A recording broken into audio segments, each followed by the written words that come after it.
بسم الله الرحمن الرحيم.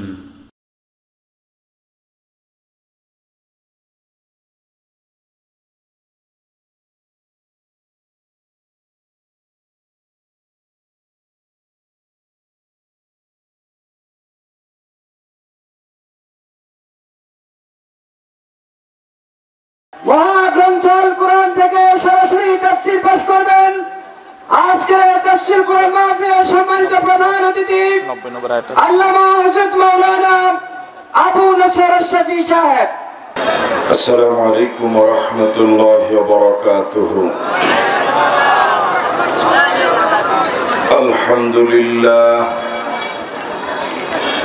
আলহামদুলিল্লাহ নাহমাদুহু ওয়া নাস্তাঈনুহু ওয়া নাস্তাগফিরুহু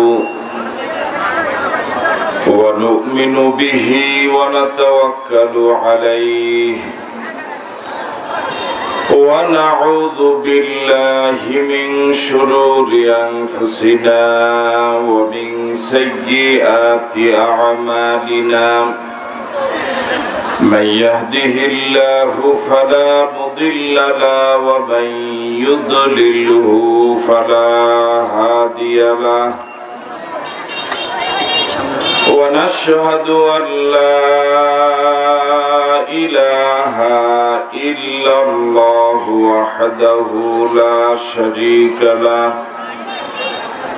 ونشهد أن سيدنا وحبيبنا وطبيب قلوبنا ومولانا محمدا عبده ورسوله الذي أرسل رسوله بالحق بشيرا ونذيرا وداعيا إلى الله بإذنه وسراجا منيرا فقد قال الله تعالى في كلامه المجيد وفي فرقانه الحميد أعوذ بالله من الشيطان الرجيم بسم الله الرحمن الرحيم إن الله وملائكته يصلون على النبي يا أيها الذين آمنوا صلوا عليه وسلموا تسليما اللهم صل على محمد وعلى آل محمد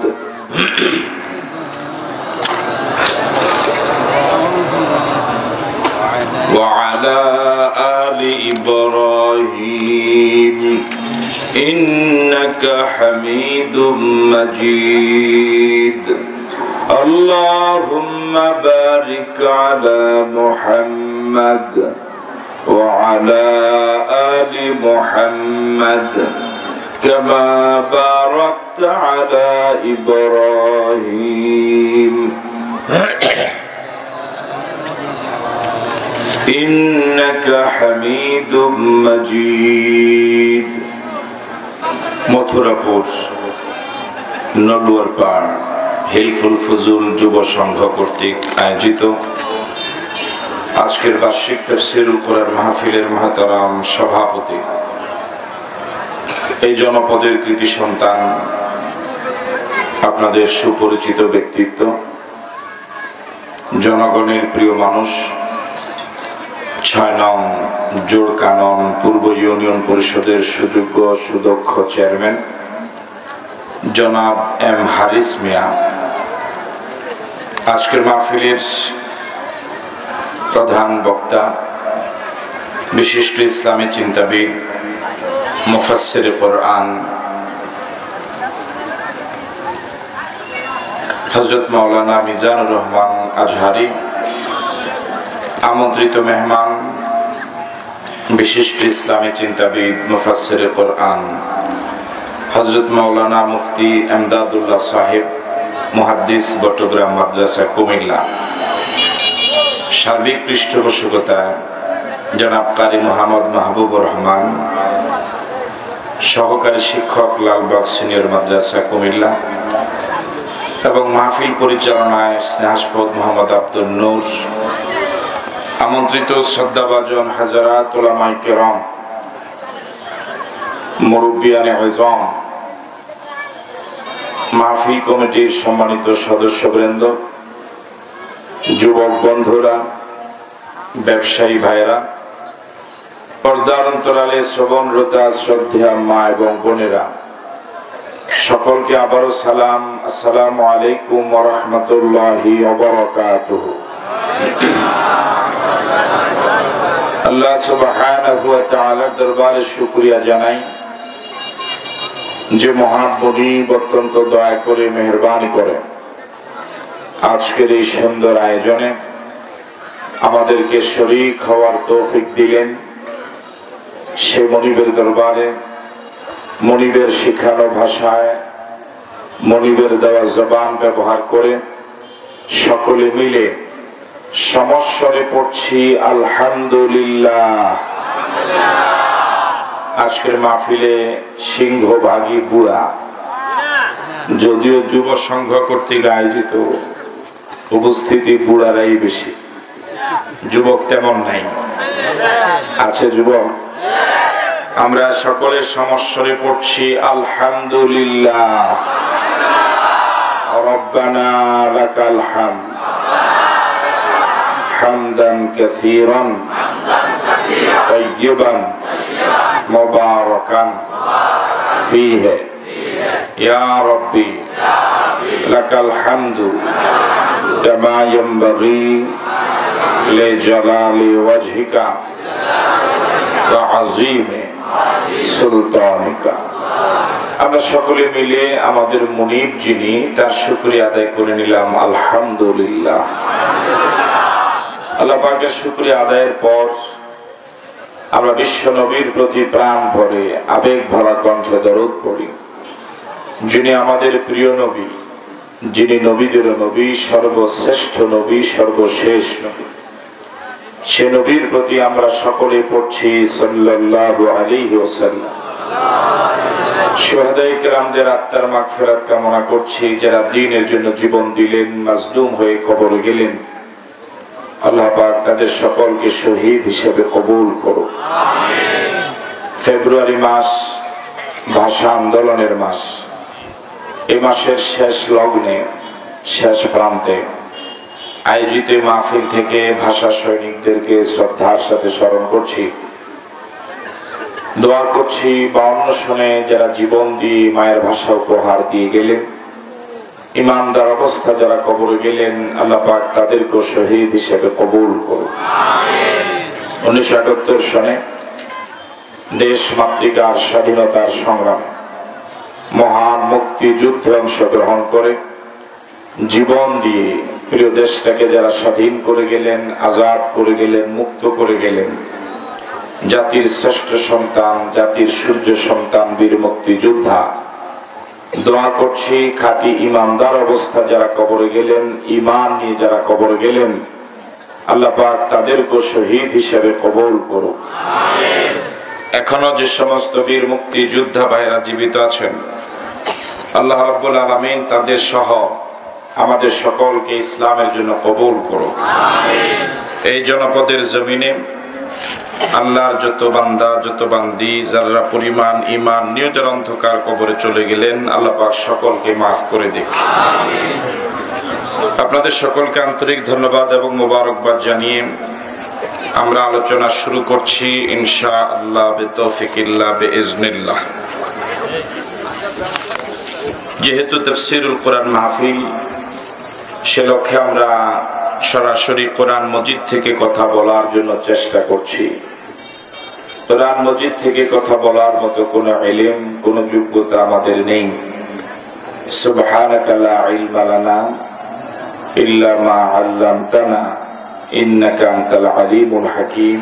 সব ইলমের মালিক আমাদের আল্লাহ। আমরা আল্লাহর কাছে তৌফিক কামনা করি, মুনিব তোমার শ্রেষ্ঠ কালাম থেকে কিছু বলতে, শুনতে, আমল করতে আমাদেরকে তৌফিক দান করো। আজকের আয়োজন যুবকদের আয়োজন, অনেক সুন্দর আয়োজন। আমার কাছে একটি বিষয় খুব কষ্টকর লেগেছে, যদি এটা ব্যক্তিগতভাবেই বলার দরকার ছিল, কিন্তু অনেক জায়গায় সমস্যাটি হয়, এই জন্য এটা সরাসরি সকলের উদ্দেশ্যে বলা। যেমন আলোচকদের জন্য যেই চেয়ার স্টেজে রাখা, তার অনেক নিচে কোরআন শরীফ রাখা, এটা অত্যন্ত দুঃখজনক, লজ্জাজনক, আপত্তিজনক। অনেক জায়গায় কোরআন শরীফ থাকে অনেক নিচে, বক্তার চেয়ার অনেক উপরে। এটা অবশ্য কেউ ইচ্ছে করে করে না, কিন্তু সচেতনতার অভাবটা হবে কেন? এই জন্য আজকের মাহফিলে শ্রোতা হিসেবে যারা এসেছেন, অনেক আয়োজকও থাকতে পারেন বিভিন্ন এলাকায়। আমি চেয়ারে বসেই কোরআন মজিদটা হাতে নিয়েছি, যে কোরআন শরীফের আলোচনা শোনার জন্য এই ব্যবস্থাপনা, সে কোরআন মজিদের ইজ্জত যদি স্টেজে রক্ষা না হয়, তার কোন স্টেজে রক্ষা হবে? সম্মানিত দ্বীনি ভাইরা, আমরা কোরআন মজিদ থেকে কথা বলার জন্য চেষ্টা করছি। আমার সাথে পড়ুন, আউযু বিল্লাহি মিনাশ শাইতানির রাজীম, বিসমিল্লাহির রহমানির রহিম। ইন্নাল্লাহা ইয়া'মুরু বিল আদলি ওয়াল ইহসানি ওয়া ইতা'i যিল কুরবা ذي القربى وينهى عن الفحشاء والمنكر والبغي يعظكم لعلكم تذكرون صدق الله مولانا العظيم। আমরা কোরআন মজিদের একটি সূরা থেকে একটি আয়াত তেলাওয়াত করেছি। সূরাটির নাম আন-নাহল। বলুন, যাদের জবান আল্লাহ পাক দিয়েছেন সকলে স্বতঃস্ফূর্ত ভাবে জবাব দিবেন বলে আমি আশা করছি। সূরাটির নাম আন-নাহল। বলুন, আরেকবার বলুন। এই সূরার আয়াত সংখ্যা 128। এই সূরাতে কয়টি আয়াত? এই সূরাতে রুকু রয়েছে 16টি। কয়টি রুকু? এই সূরার ক্রমিক নাম্বারও 16। রাসূল করিম সাল্লাল্লাহু আলাইহি ওয়াসাল্লামের হিজরতের আগে নাযিল হয়েছিল, এজন্য তাফসীর ভাষায় সূরাটিকে বলা হয় মাক্কিয়া। 128 আয়াত সম্বলিত সূরাতুন নাহলের 90 নম্বর আয়াত আমি আপনাদেরকে সাথে নিয়ে তেলাওয়াত করেছি। যারা নিয়মিত জুমা পড়েন, জুমার খুতবা শুনেন, আমার বিশ্বাস এই আয়াতটি তাদের কাছে খুব পরিচিত আয়াত। যেহেতু আমাদের দেশে জুমার খুতবায় এই আয়াতটি সংযোজিত থাকার কারণে মনোযোগ দিয়ে যারা জুমার খুতবা শুনেন, অবশ্য অধিকাংশ মুসল্লির নিয়মই হলো সবার শেষে যাওয়া, সবার আগে বেরিয়ে যাওয়া। এই রোগী মানুষ এই এলাকায় মনে হয় নাই, বলে নাকি আছে? যারা রেগুলার জুমার আলোচনা শুনে অভ্যস্ত, এই আয়াতটি তাদের কাছে খুবই পরিচিত। কোরআন মজিদের সব আয়াতই বনি আদমের জন্য খুবই জরুরি। তুলনামূলকভাবে যে আয়াতগুলো মানুষকে ঈমানের পথে খুব বেশি টেনেছে, বিধর্মীদের অন্তরে খুব বেশি প্রভাব বিস্তার করেছে, এই আয়াতটি তার অন্যতম। 128 আয়াত সম্বলিত সূরার এই আয়াতটির ক্রমিক নাম্বার হচ্ছে 90। যে আয়াতটি আমি তেলাওয়াত করেছি সে আয়াতের ক্রমিক নাম্বার হচ্ছে 90। কত নম্বর আয়াত? আরো জোরে বলেন, কত নম্বর আয়াত? এই আয়াতটি যখন নাজিল হচ্ছিল, এই আয়াতটি যখন নাজিল হচ্ছিল এর কিছুক্ষণ আগে রাসূল করিম সাল্লাল্লাহু আলাইহি ওয়াসাল্লাম বাইতুল্লাহর পাদদেশে বসা ছিলেন। রাসূলের পাশ দিয়ে হেঁটে যাচ্ছিলেন হযরত উসমান ইবনে মাযউন রাদিয়াল্লাহু তাআলা। হযরত উসমান তখনও কালেমা পড়েন, তখনও মুসলমান হন। ইসলামের ইতিহাসে দুইজন উসমানের নাম জানা যায়। কয়জন উসমানের নাম? খুব আস্তে আওয়াজ দিয়ে বলেন, কয়জন? একজন উসমান ইবনে আফফান রাদিয়াল্লাহু তাআলা, তিনি ইসলামের তৃতীয় খলিফা। আর এই আয়াতের সাথে যে উসমান, তিনি উসমান ইবনে আফফান নন, তিনি উসমান ইবনে মাযউন। উসমান ইবনে আফফান তিনি রাসূলের পরপর 2 মেয়ের জামাই ছিলেন। এই জন্য ওনাকে বলা হয় উসমান জিন্নুরাইন। কি বলা হয়? হযরত উসমান রাদিয়াল্লাহু তাআলা আনহু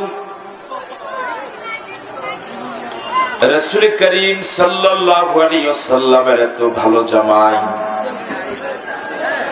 আল্লাহর নবী পরপর 2জন মেয়েকে বিয়ে দিয়েছিলেন। দ্বিতীয় মেয়ে যখন ইন্তেকাল করলেন, আল্লাহর নবী সাহাবায়ে কেরামকে লক্ষ্য করে বলেন,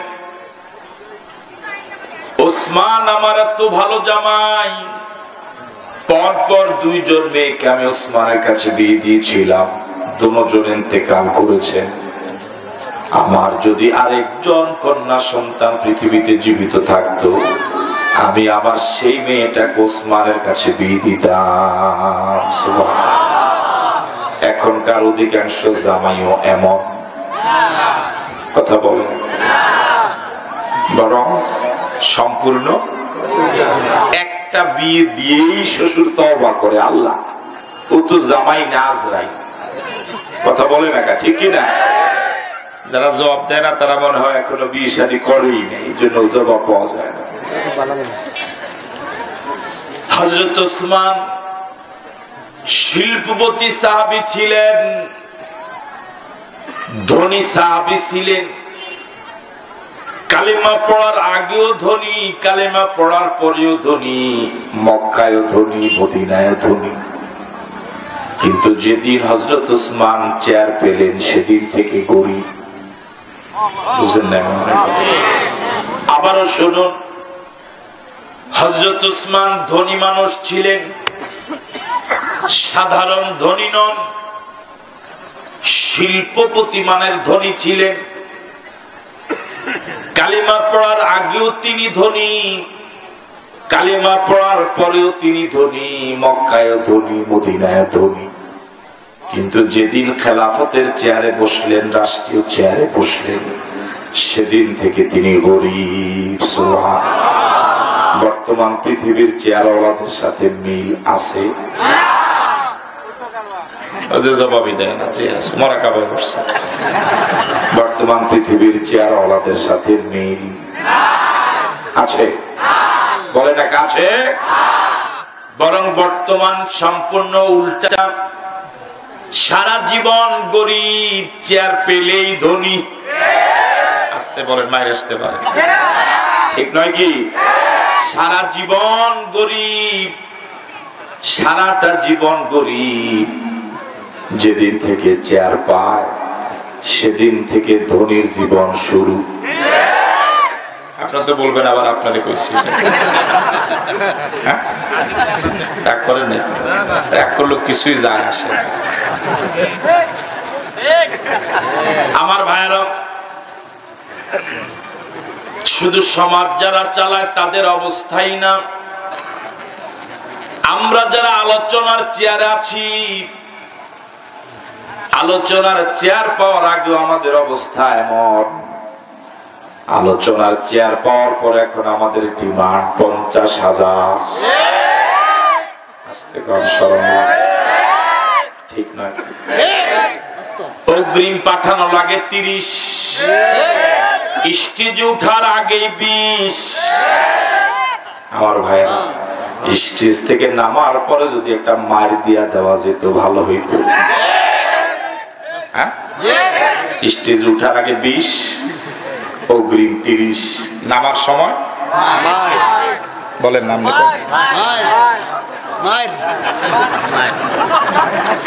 আমার ভাইয়েরা।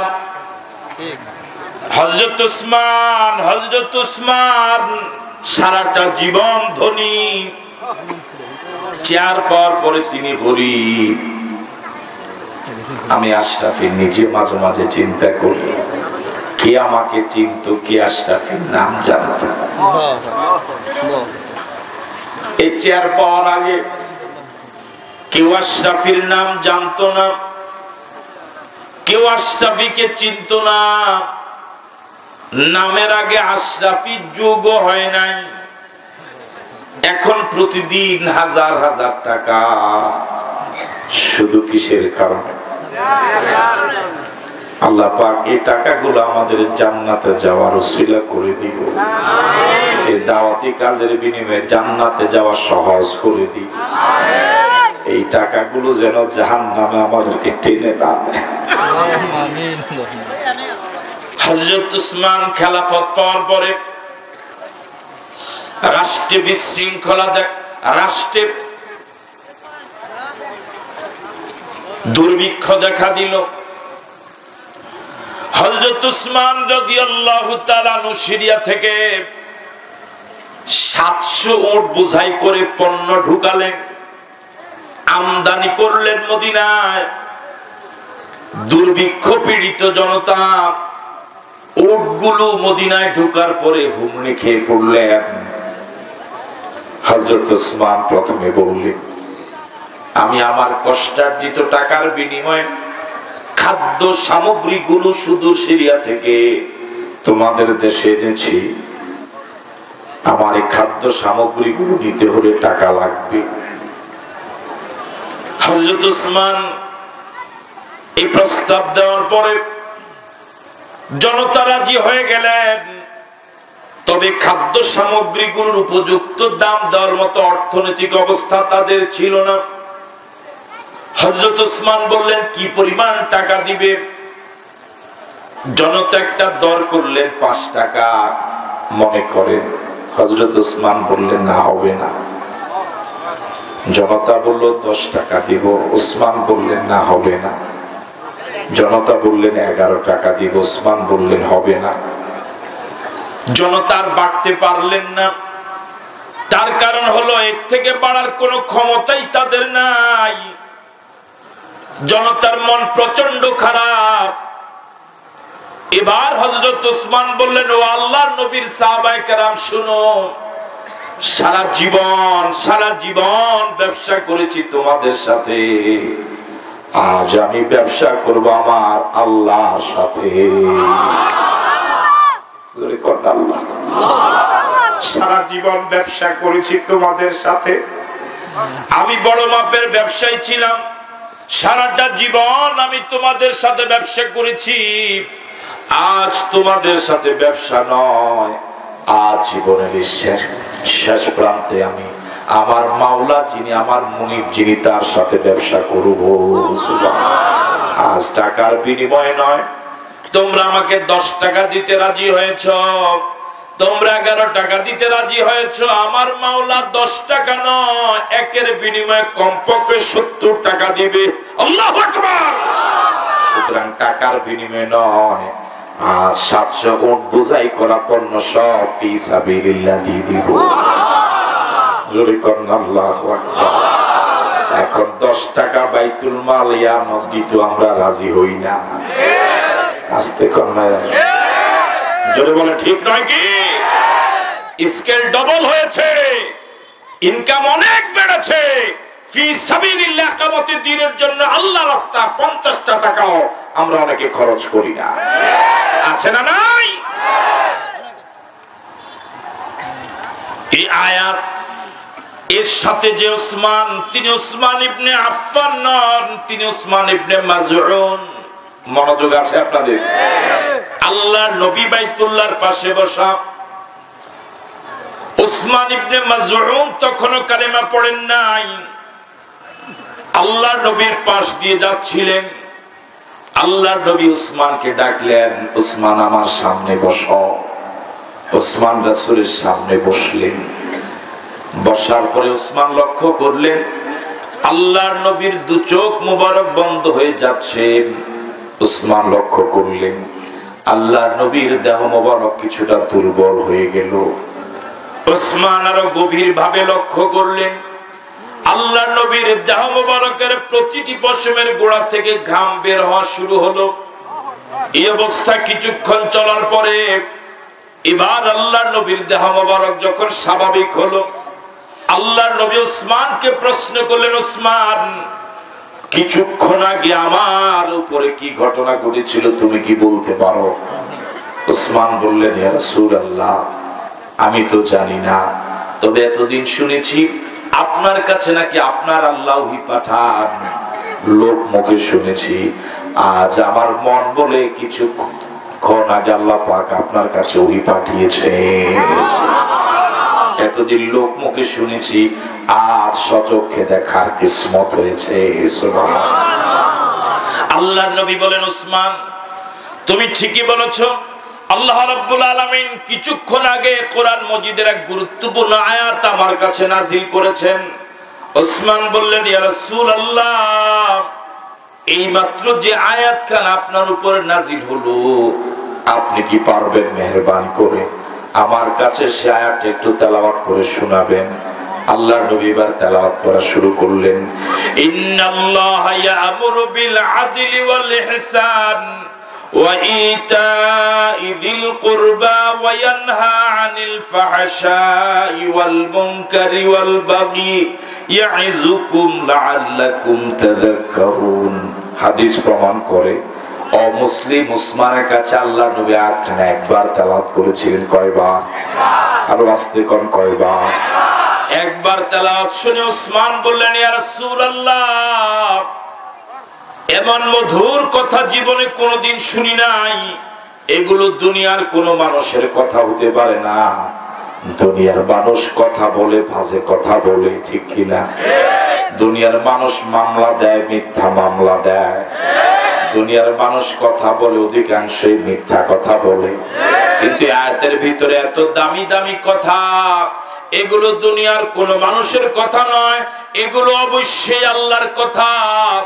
আমি আর মুশরিক থাকলাম না, আমি পড়ে নিলাম লা ইলাহা ইল্লাল্লাহু মুহাম্মাদুর রাসূলুল্লাহ সাল্লাল্লাহু আলাইহি ওয়াসাল্লাম।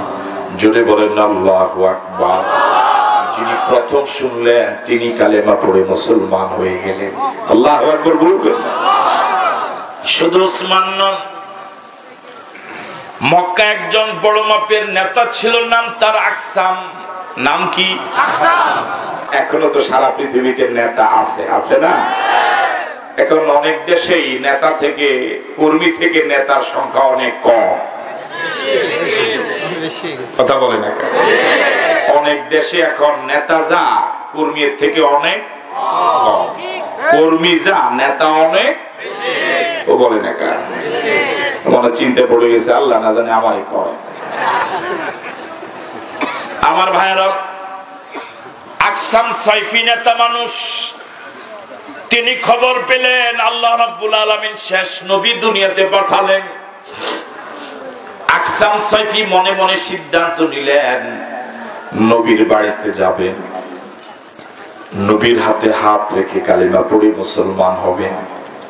কিন্তু কোন নেতাই কর্মীদেরকে ডিঙ্গায়া কোন সিদ্ধান্ত নিতে পারে না, ঠিক কি?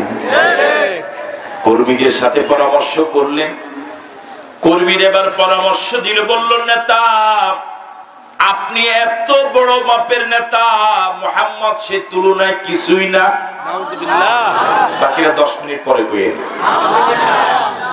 সে তুলনায় মুহাম্মদ কিছুই না, তার কর্মী নাই, মুরিদ নাই, ভক্ত নাই, চেয়ার নাই। আপনি আগ বাড়িয়ে তার বাড়িতে যাওয়া ঠিক হবে না। ও মোল্লা মানুষ, আপনি নেতা, আপনি এত বড় মাপের নেতা, মোল্লাদের কাছে যাওয়া কি হবে না? এই আকীদা এখনো তো কিছু লোকের আছে। কথা বলে না, আছে না নাই? অবশ্য কুমিল্লাতে নাই। হ্যাঁ আছে, আছে। কিন্তু প্রয়োজন যখন হয় তখন পারে না যে মোল্লাদের পায়ে ধরে। কথা কয় না, ঠিক কিনা? যখন প্রয়োজন হয়, যখন প্রয়োজন সেরে যায় তখন বাঁশ দেয়। আমরা শুরু থেকে কেমন কেমন লাগে একটু জবাব টবাব দিয়েন। এরকম আছে না নাই? ইনশাআল্লাহ মোল্লাদের কাছে আশাই লাগবে। ঠিক আছে কথা?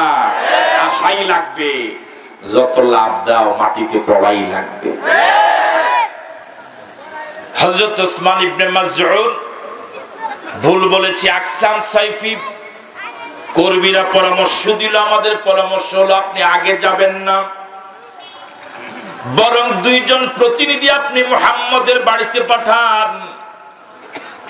ওই 2 জন প্রতিনিধি মুহাম্মদকে কিছু প্রশ্ন করবেন, জবাব নিয়ে আপনার কাছে আসবেন। ওই জবাব যদি আপনার পছন্দ হয় তারপরে আপনি কালিমা পড়বেন, এর আগে নয়। আকসাম সাইফি পরামর্শটা গ্রহণ করলেন। 2 জন প্রতিনিধি ঠিক করলেন। কয়জন? এভাবে আলোচনা করলে আধা ঘন্টা থাকা যাবে তো ইনশাআল্লাহ? হ্যাঁ, সুটুর নাই তো চলবে, চলবে। এখন তো ওয়াজ থেকে আওয়াজের দাম অনেক বেশি, ঠিক নয় কি? ওয়াজের দাম 10,000, আওয়াজের দাম হেলিকপ্টার, ঠিক নয় কি? আমার ভাইয়ারা, আকসাম সাইফি 2 জন প্রতিনিধি ঠিক করলেন। ওই 2 জন প্রতিনিধিকে 2টা প্রশ্ন শিখায় দিলেন। কয়টা প্রশ্ন? আকসাম সাইফি বললেন মুহাম্মদের বাড়িতে যাবা, মুহাম্মদকে 2টা প্রশ্ন করবা। সর্বপ্রথম প্রশ্ন হলো মুহাম্মদকে করবা মান আনতা, ও মুহাম্মদ আপনি আপনার পরিচয় দেন। কয়টা গেল? দ্বিতীয় প্রশ্ন হলো মা আনতা, আপনার মিশন কি, কেন দুনিয়াতে এসেছেন? প্রশ্ন কয়টা? 2 জন চলে গেলেন রাসূলের বাড়িতে। এবার বলুন তো দেখি, মনোযোগ দিয়ে যারা শুনেছেন জবাব দেন। এখন রাসূলকে যে 2টা প্রশ্ন করবেন, এই 2টা প্রশ্ন নিজের না অন্যের শিখানো? কথা বলে না কা? যুগে যুগে ইসলাম বিরোধীরা এমনই, ওদের নিজস্ব কোনো পুঁজি নাই, ওদের নিজস্ব কোনো খুঁটা নাই, অন্যের খুঁটার জোরেই ওরা ঘুরে, ঠিক নয় কি? ওদের রিমোট নিজের হাতে নয়, অন্যের হাতে। যতদিন রিমোট ওরা ঠিক মতো টিপবে ততদিন চেয়ার আছে। ওই 2 জন প্রতিনিধি আল্লাহর নবীর দরবারে গিয়ে প্রথম প্রশ্ন করলেন মান আনতা, মুহাম্মদ তোমার পরিচয় দাও। আল্লাহর নবী তাদের প্রথম প্রশ্নের জবাবে আজ থেকে 1500 বছর আগে যে জবাবটা দিয়েছিলেন তা বর্তমানে বুখারী শরীফের হাদিস।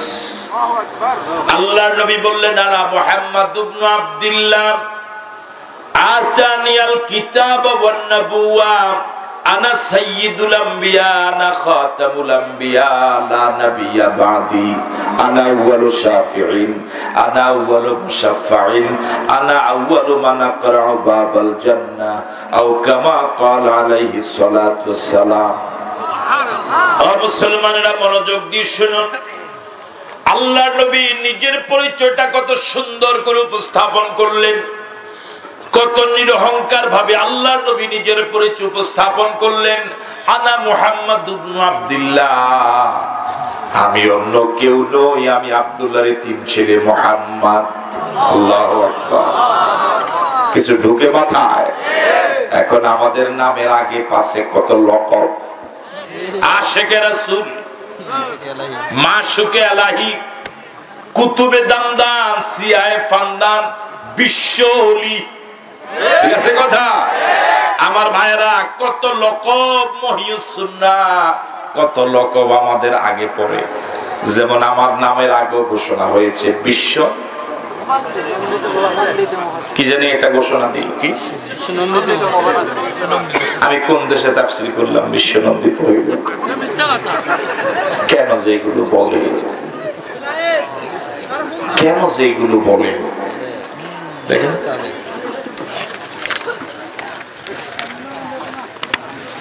যা লাগায় আমাদের নামের আগে পড়ে, এগুলো লাগাই লাগাই আমাদের এমন উপরে উঠাইছে, এখন আর ৭০,০০০ টাকা নিচে নামানো যায় যদি বলে ঠিক নয় কি? মানুষের কিসের অহংকার হবে? সব অহংকারের মালিক আমার আল্লাহ, আমার আল্লাহ। আল্লাহু আকবার। আমার ভাইরা, আল্লাহ নবী, আল্লাহর পরে যার মর্যাদা, তামাম মাখলুকাতের উপরে যার মর্যাদা, যিনি শুধু নবী নন, তিনি নবীদের নবী, কুল কায়নাতের নবী, তামাম মাখলুকাতের নবী। কত সুন্দর করে নিরহংকার ভাবে নিজের পরিচয়টা দিলেন, আমি আব্দুল্লাহর এতিম ছেলে মুহাম্মদ। আল্লাহু আকবার। আমার ভাইরা, আল্লাহ নবী এবার বললেন, না না, মুহাম্মদ ইবনে আব্দুল্লাহ আতানিয়াল কিতাব ওয়ান নবুওয়া, আল্লাহ রাব্বুল আলামিন দয়া করে মেহেরবানি করে আমাকে কিতাব দিয়েছেন, আমাকে নবুয়ত দিয়েছেন। আল্লাহু আকবার।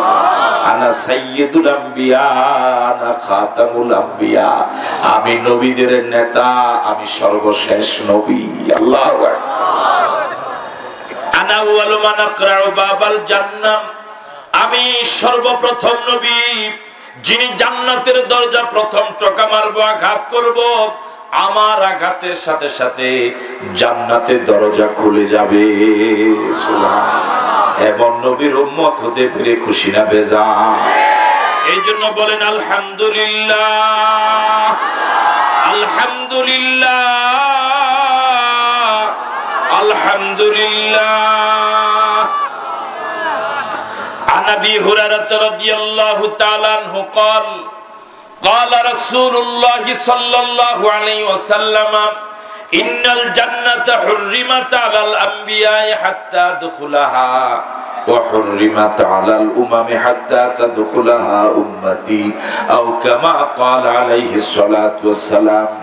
আল্লাহ নবী বলেন, বিগত দিনের সব নবীদের জান্নাতে প্রবেশ ততক্ষণ নিষিদ্ধ থাকবে, হারাম থাকবে, বারণ থাকবে, যতক্ষণ না আমি নবী আগে জান্নাতে না যাব। শুধু তাই নয়, আমার উম্মতেরা যতক্ষণ না জান্নাতে না যাবে ততক্ষণ বিগত সব উম্মতের জান্নাতে প্রবেশ নিষিদ্ধ থাকবে। আমাদের নবী দুনিয়াতে আসার দিক থেকে এসেছেন সব নবীদের শেষে, আমাদের নবী জান্নাতে যাবেন সব নবীদের আগে। আল্লাহু আকবার। খুশি না বেজার? এইজন্য যত কম আওয়াজ দিয়া পারেন বলেন আলহামদুলিল্লাহ, আরো জোরে বলেন আলহামদুলিল্লাহ। তবে কারবারটা একটু উল্টা উল্টা লাগে, ঠিক কিনা? পরে আসছি পরে যাবো, এটি তো ছিল নিয়ম না? এরকম বেনিয়ম পৃথিবীতে অনিয়ম অনেক ঘটে।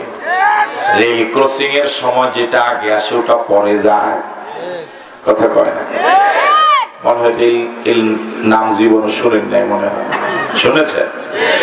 পরে আসলে ইজ্জত কমে না, বরং ইজ্জত বাড়ে। প্রধান অতিথি আলোচনা করে কখন জানি না, কখন পরে আলোচনা করলেই বোঝা যায় উনি প্রধান। শেষে করলো আলোচনা আবার হাদিয়াও বেশি, কথা কয় না? ঠিক।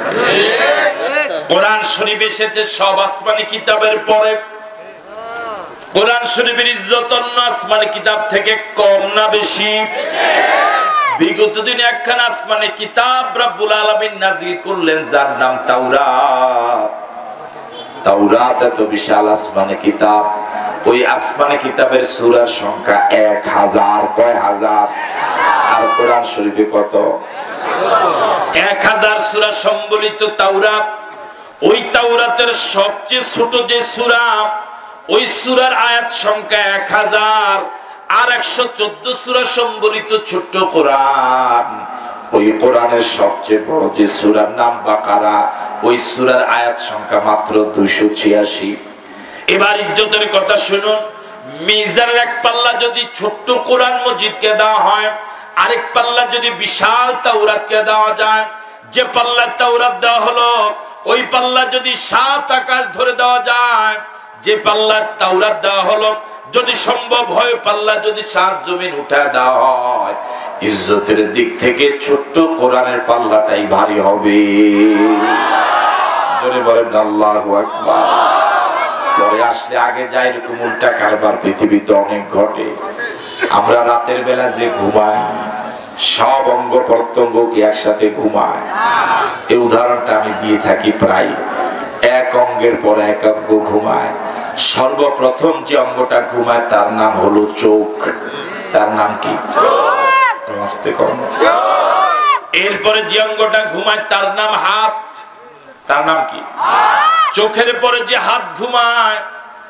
যদি প্রশ্ন করেন, দলিল চান, কোরআন মজিদ থেকে হাদিস শরীফ থেকে আমি দলিল দিতে পারবো না, তবে বাস্তবে দেখা যায় অনেকের চোখ ঘুমিয়ে গেল গরমকাল, চৈত্র মাস, বিদ্যুৎ নাই অথবা লোডশেডিং, হাত দিয়ে পাখা ঘুরে। এরকম আছে না? হাত কি ঘুমাইছে? কথা বলে না, ঘুমাইছে। তার মানে হাত এখনো কিন্তু সজাগ, চোখ কিন্তু বন্ধ।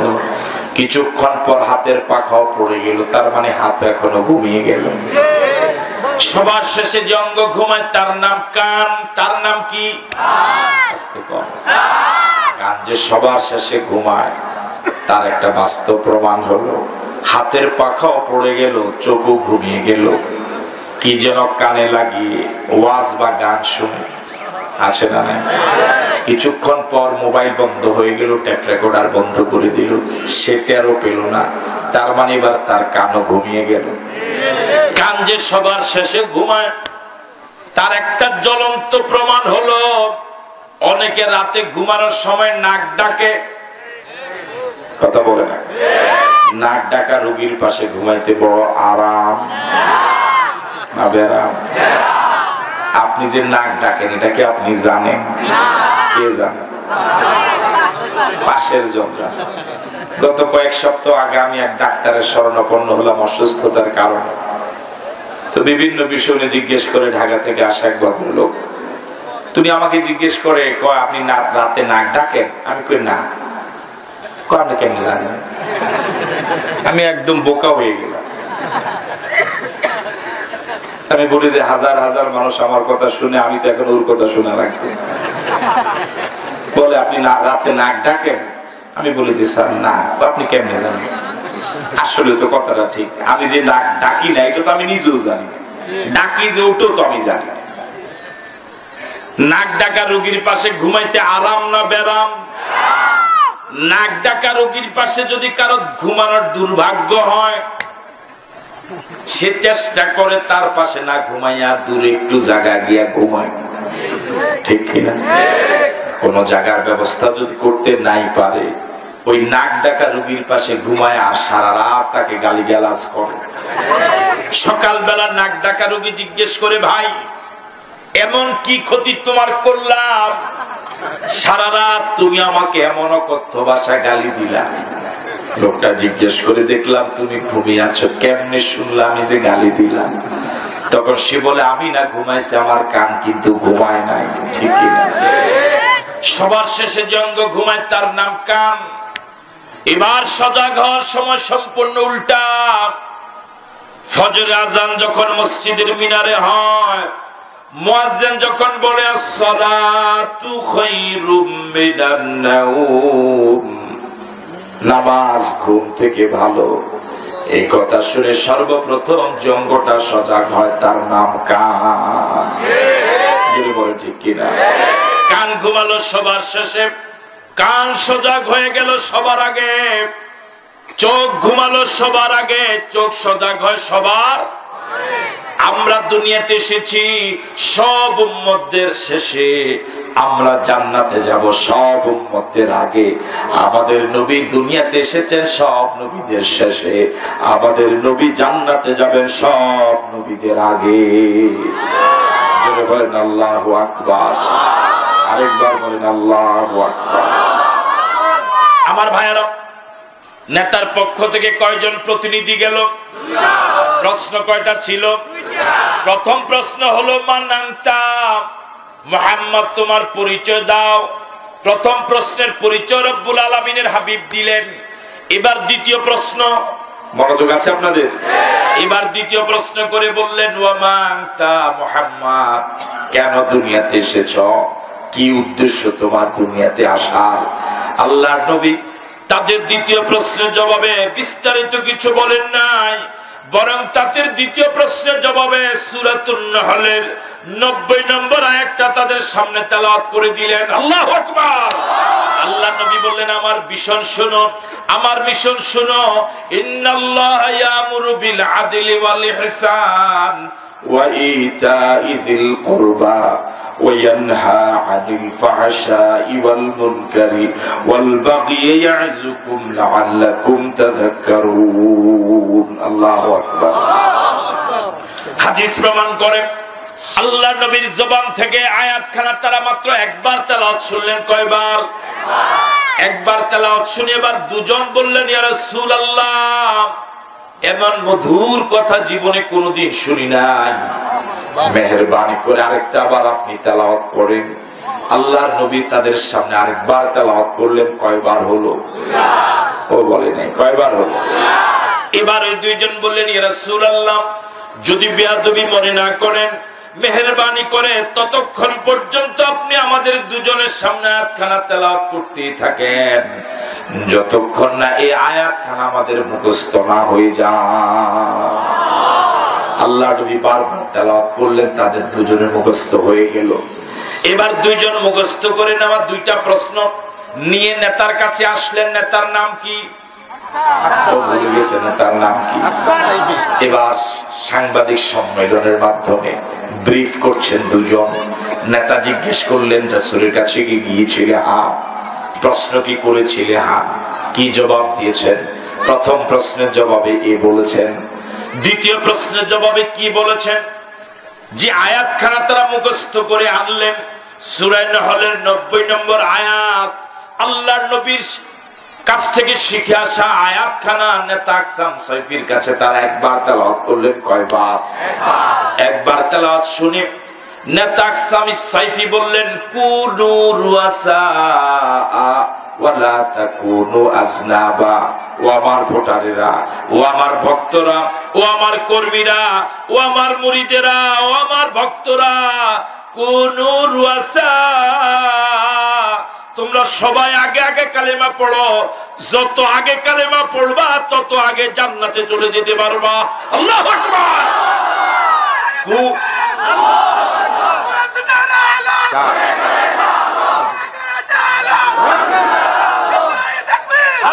আমার ভাইয়েরা বললেন কোন রুয়াসা, তোমরা সবাই মাথা হয়ে যাও। ওয়ালা তাকুনু আযনাবা, লেজ হইও না। লেজ হলে জান্নাতে যেতে দেরি হয়ে যাবে। তার মানে কালেমা পড়তে দেরি করো না, দেরি করলে জান্নাতে ঢুকতে দেরি হয়ে যাবে। যত আগে আগে পারো কালেমা পড়ে মুসলমান হয়ে যাও, তত আগে আগে জান্নাতের মেহমান হয়ে যেতে পারবা। জোরে বলেন আল্লাহু আকবার। নেতা আকসাম সাইফের নেতৃত্বে সেদিন অসংখ্য তার কর্মী একসাথে কালেমা পড়ে মুসলমান হয়ে গেল। সুবহানাল্লাহ বললেন। আমার ভাইরা, আল্লাহ রাব্বুল আলামিন এই আয়াতে আদেশ করেছেন তিনটা। কয়টা? আরো আস্তে কম। নিষেধ করেছেন তিনটা, মোট হলো 7টা। কয়টা? মাথা লড়ে একদম। এখানে অনেক আল্লাহর ওলি আছে, কোন মনোযোগ নাই, শুধু আওয়াকা নাও, মাথা লাড়তেই থাকে। এই আয়াতে রব্বুল আলামিন আদেশ করেছেন তিনটা, নিষেধ করেছেন তিনটা। মোট কয়টা? আরো যদি বলেন কোন আয়াতে? কত নম্বর আয়াতে? 90 নম্বর আয়াতে রব্বুল আলামিন আদেশ করেছেন কয়টা? নিষেধ করেছেন কয়টা? সর্বপ্রথম আদেশ করলেন ইন্নাল্লাহা ইয়ামুরু বিল আদলি। আল্লাহ রাব্বুল আলামিন তোমাদেরকে আদেশ করছেন জুলুম করার জন্য। মনোভাব পারে তো কিছু দেখাবে। আল্লাহ পাক আদেশ করছেন জুলুম করার জন্য। কি করার জন্য? সবাই বলেন কি করার জন্য? আরো জোরে বলেন কি করার জন্য? এখন তো এর ওয়াজ করার কোনো প্রয়োজন নাই, যেহেতু দেশে কোনো জুলুম নাই। আছে? আল্লাহ রাব্বুল আলামিন আদেশ করছেন, ইন্নাল্লাহা ইয়ামুরু বিল আদলি ওয়াল ইহসান। আল্লাহ পাক তোমাদেরকে আদেশ করছেন ইনসাফ করো, ন্যায় বিচার করো। ন্যায় বিচার করো, কারোর প্রতি জুলুম করো না, এটা হলো প্রথম আদেশ। দ্বিতীয় আদেশ হলো ওয়াল ইহসান, মানুষের প্রতি ভালো ব্যবহার করো। 3 নম্বর আদেশ হলো ইতাই যিল কুরবা, নিকট আত্মীয়দের হক আদায় করো। সুবহানাল্লাহ। কয়টা আদেশ করলেন? 1 ইনসাফ, 2 ভালো ব্যবহার, 3 আত্মীয়র হক মুক্ত করা যাবে। আদেশ করেছেন কয়টা? 1 কথা বলে না কা, 2 3 আত্মীয়র হক। আবার বলি ইন্নাল্লাহা ইয়ামুরু বিল আদলি, আল্লাহ তোমাদেরকে আদেশ করছেন ন্যায় বিচার করো। 2 ওয়াল ইহসান, মানুষের প্রতি ভালো ব্যবহার করো। ওয়া ইতাই যিল কুরবা, নিকট আত্মীয়র হক আদায় করো। কয়টা আদেশ?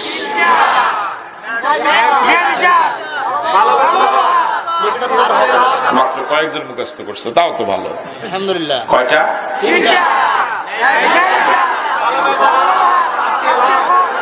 আমরা কি এই আয়াতের আলোকে আলোচনা শুনে আমল করতে রাজি আছি? সর্বপ্রথম কি কথা বলেন? সর্বপ্রথম কি? এর বিপরীত শব্দ কি? কথা বলেন না, এর বিপরীত কি? ইনসাফ করো, জুলুম করো না। ঠিক আছে কথা? এই আদেশ সবার প্রতি। আপনি বাড়ির গার্ডিয়ান, অভিভাবক, পরিবারের মুরব্বী, আপনার প্রতি আদেশ ইন্নাল্লাহা ইয়ামুরু বিল আদলি। আল্লাহ পাক আপনাকে আদেশ করছেন, ও বাড়ির মুরব্বী, তুমি তোমার সব সন্তান প্রতি ইনসাফ করো, ন্যায় বিচার করো, কোন সন্তান প্রতি জুলুম করো না। বর্তমানে বহু বাবা আছে সব সন্তানকে এক নজরে দেখে না। আরো জোরে বলেন আছে না নাই? এখানে 2-3 ভাই আছে, আল্লাহ জানে কার গায়ে জানে লাগে। অনেক বাবা আছে সমাজে এরকম, তার একটা ছেলে লেখাপড়ায় ভালোই ছিল, বড় ছেলে হোক মেজো ছেলে হোক, একটা সময় বাবার দুঃখের কথা মনে করে বিদেশ চলে গেল। 12 ঘন্টা ডিউটি করে, 4 ঘন্টা ওভার টাইম করে, আবার নিজে বাসায় সে রান্না বান্না করে, নিজে আবার নিজের জামা কাপড় ধোয়। এত কষ্ট করে সংসারটা ধরে রাখলো। বোনদের বিয়ের ব্যবস্থা হলো, ভাইদের লেখাপড়া হলো, 1-2 বার পরে সে বিয়ে করে বউটাকে ঘরের কাজ করতে দিয়ে গেল। বাবার সব ঋণ পরিশোধ হলো, জমিন যতগুলো বন্ধক ছিল সবগুলো ছুটলো। এবার এভাবে 12, 14, 16 বছর, 20 বছর বিদেশ করার পরে এখন আর ছেলেটার আগের মতো শক্তি নাই। এখন আর 12 ঘন্টা ডিউটি আগের মতো করতে পারে না, ওভার টাইম তো দূরের কথা। আগের মতো এখন আর তার ইনকাম নাই। আগে দিত 30,000 মাসে বাড়িতে, এখন দেয় 10,000। নিজেরও খরচ কিছুটা বেড়েছে, আয় কমে গিয়েছে। এখন ছোট ছেলে অনেক টাকা সংসারে দেয়।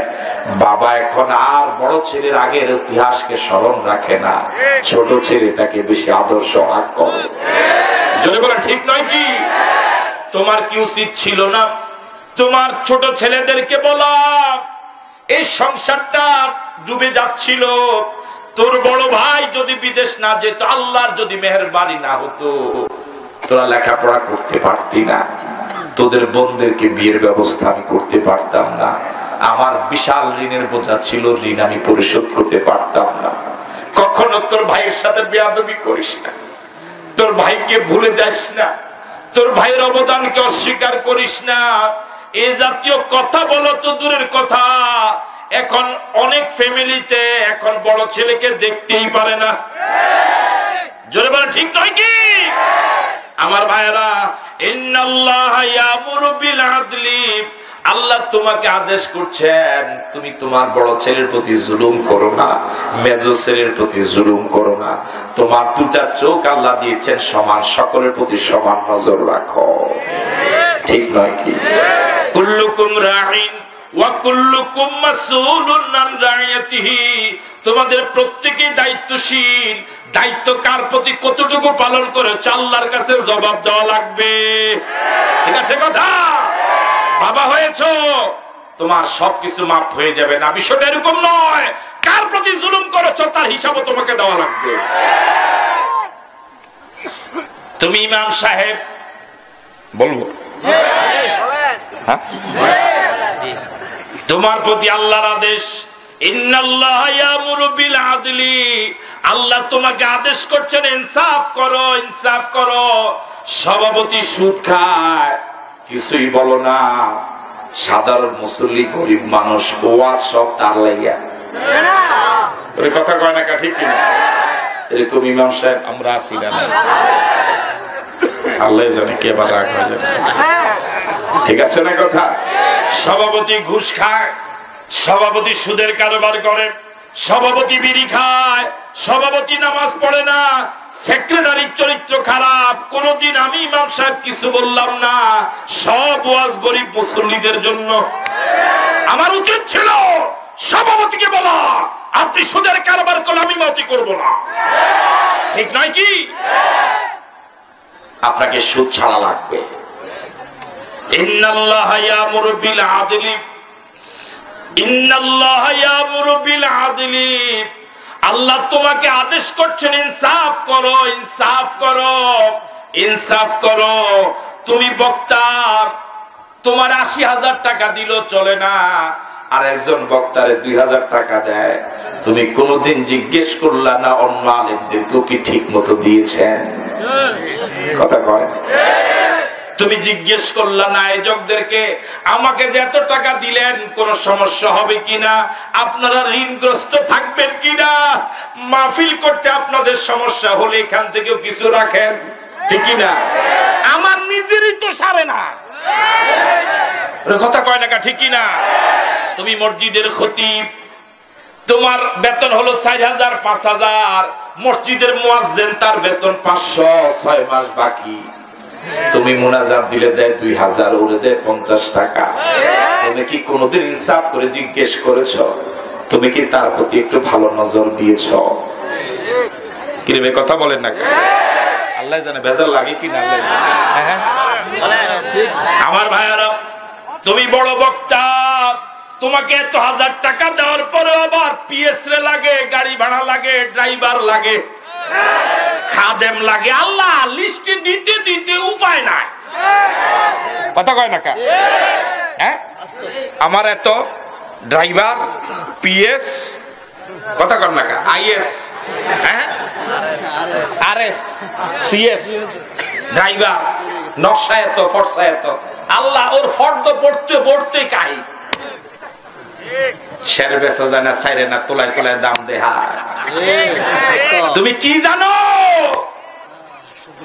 যার টুপি ধরেছ আদর্শ, যার এই পাগড়ি ধরেছ আদর্শ, যার কণ্ঠের নাহমাদুর টান দাও, ওর চরিত্র তোমার মাঝে একটাও নয়। শুধু টুপিটা আছে, শুধু দাড়ির একটা সাইজ আছে, শুধু পাগড়ি আছে, শুধু নাহমাদুর টান্ডা আছে, বালাগালুলার শেরটা আছে, ওর আদর্শ তোমার ভিতরে একটাও নয়। ওর কোন জ্ঞান, কোন এলেম, কোন যোগ্যতা তোমার ভিতরে নয়। একসময় পাবলিক টুপি থাপ্পড় দিয়ে ফেলে দিবে।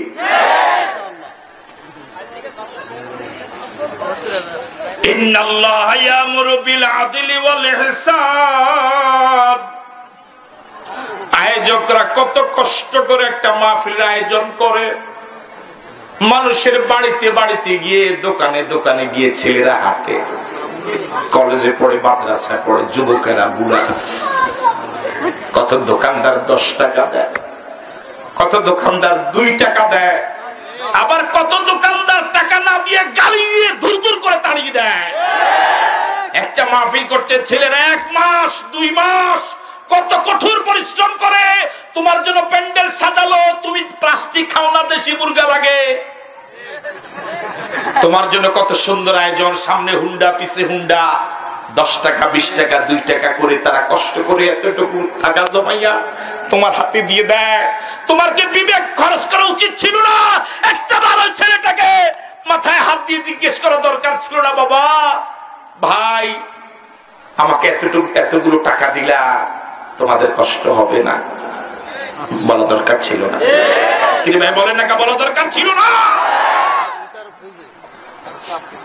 ইন্নাল্লাহা ইয়ামুরু বিল আদলি ওয়াল ইহসান, আল্লাহ তোমাকে আদেশ করছেন আদল করো, ইনসাফ করো, ইনসাফ করো, ন্যায় বিচার করো, কারোর প্রতি জুলুম করো না, কারোর প্রতি জুলুম করো না।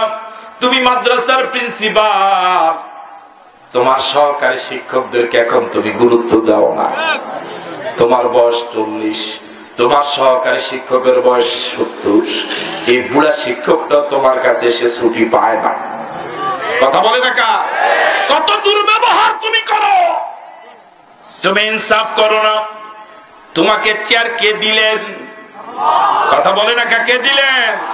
ইন্নাল্লাহা ইয়ামুরু বিল আদলি ওয়াল ইহসান, আল্লাহ তোমাদেরকে আদেশ করছেন বান্দা প্রথম কাজ হলো আদল করো, ইনসাফ করো, ন্যায় বিচার করো। এটা তোমার দলের লোক হোক আর তোমার বিরোধী দল হোক, ন্যায় বিচার বিরোধী কাজ করা যাবে না। তোমার দলের লোক হলে ফাঁসির আসামি হলো, এটা তো আমি বলি নাই, কে কইছেন? কি বলছেন? কথা বলে রাখা। তোমার দলের লোক হলেও আমি আশরাফির দলের লোক, সুতরাং বেকসুর। আর আমার বিরোধী দল ওর সাথে যদি বেগুনা হয়, নিরপরাধ হয়, জুলাও। ঠিক নয় কি? এটা ইনসাফ নয়, এটা ইনসাফ নয়, এটা ইনসাফ নয়। ইন্নাল্লাহা ইয়ামুরু বিল আদলি, আল্লাহ তোমাকে আদেশ করছেন ইনসাফ করো, ইনসাফ করো, ন্যায় বিচার করো। আল্লাহু আকবার। রাসূলের জামানায় কুরাইশ বংশের এক মহিলা চুরিতে ধরা পড়ল। ইসলামী আদালত হাত কাটার রায় দিল। কয়েকজন সাহাবী মনে মনে চিন্তা করলেন, কুরাইশ বংশের মহিলা যদি হাত কাটা হয়, রাসূলের বংশ কুলুষযুক্ত হয়ে যাবে। সুতরাং রাসূলের কানে অন্তত সংবাদটা পৌঁছানো দরকার, মহিলার পক্ষে যে হাত কাটা ঠিক হবে না। সিদ্ধান্ত নিলেন, রাজি করালেন রাসূলের নাতি উসামাকে, যায়েদের ছেলে হযরত যায়েদ রাদিয়াল্লাহু তাআলা আনহুর ছেলে উসামা, ছোট্ট মানুষ, রাসূলের নাতি। উসামাকে রাজি করালেন। উসামা আল্লাহর নবীর দরবারে চলে গেলেন, নানার কাছে গেলেন। নানা বসা, নানার কোলে গিয়ে বসলেন। উসামার বুক নানার বুক কাছাকাছি জড়ায় ধরলেন। মনোযোগ আছে আপনাদের? কাঁধে হাত দিলেন। এবার মুখটাকে রাসূল কারীম সাল্লাল্লাহু আলাইহি ওয়াসাল্লামের কানের কাছে নিলেন। আদরের নাতি নানার কাছে গিয়ে, এত কাছে গিয়ে কানটা মুখের কাছে নিয়ে, মুখটা কানের কাছে নিয়ে বললেন, নানা, কুরাইশ বংশের মহিলা হাত কাটা যাবে না। এতটুকু বলি হযরত উসামা দৌড়। কথা বুঝেন না? আল্লাহর নবীর বুঝতে বাকি নাই, এটা আমার নাতি উসামার বক্তব্য নয়, এটা কারো না কারো শিখানো বক্তব্য। আল্লাহর নবী জ্বালাময় ভাষণ দিয়ে বলেন, ও আমার সাথীরা, কুরাইশ বংশের একজন মহিলা চুরির অপরাধে ইসলামী আদালত তার হাত কাটার রায় দিয়েছে।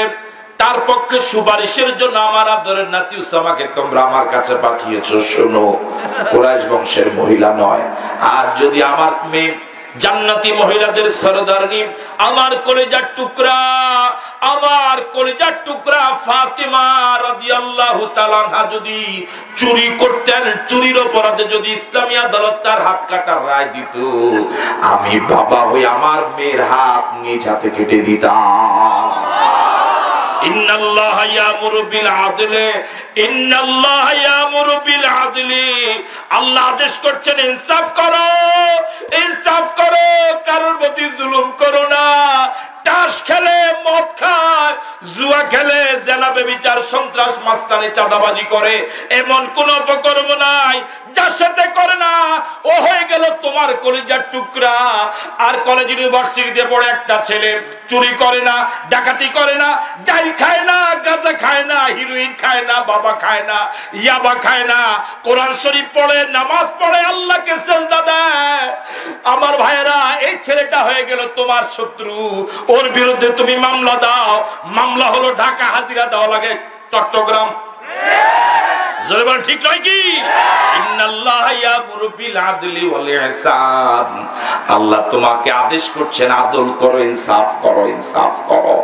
আন আবি হুরায়রা রাদিয়াল্লাহু তাআলা আনহু قال قال رسول الله صلى الله عليه وسلم سبعة يظلهم الله يوم لا ظل إلا ظله إمام عادل وشاب نشأ في عبادة الله।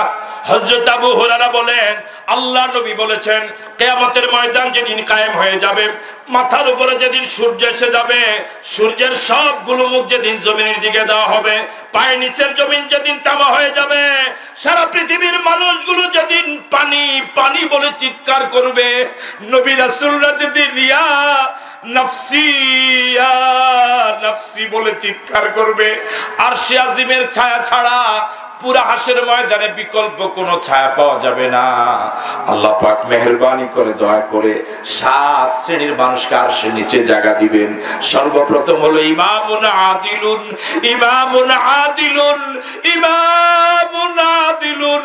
ওই মেম্বার, যে মেম্বার তার ওয়ার্ডের ভিতরে ইনসাফপূর্ণ বিচার কায়েম করে, জালেমের পক্ষে ভূমিকা নেয় না, মাজলুমের পক্ষে ভূমিকা নেয়, ঘুষের বিনিময়ে রায় দেয় না, ইনসাফ পূর্ণ বিচার করে। সে যদি আলেম না হয়, সে যদি মাদ্রাসায় নাও পড়ে, ওই মেম্বারকে আল্লাহ প্রথম আরশের নিচে জায়গা দিবে। আল্লাহু আকবার।